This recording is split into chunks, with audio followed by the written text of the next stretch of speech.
I don't think people understand how many awesome ways there are to stay active without a gym.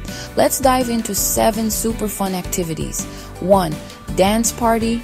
Crank up your favorite tunes and let loose in your living room.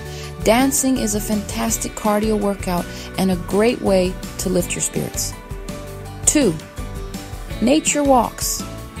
Hit the trails or just stroll around your neighborhood. Walking in nature not only keeps you fit, but also helps reduce stress. 3. Hula hooping.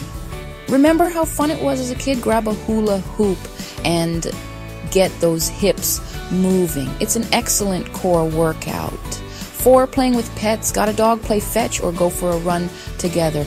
Pets make perfect fitness buddies and keep you on your toes. 5. Home workouts. Use what you've got. Chairs for tricep dips, stairs for step-ups, or try a YouTube workout video. The possibilities are endless. 1. Gardening, digging, planting, weeding. It all counts as exercise. Plus, you get the added bonus of fresh veggies or beautiful flowers. 1. Jump rope. Simple but effective. Jumping rope can burn major calories and improve coordination. Plus, it's just plain fun. There you have it. 7 exciting ways to stay active without ever stepping foot in a gym. So get moving, have fun, and keep fit. Don't forget to like, subscribe, and hit the bell for more tips. Catch you next time. Stay active.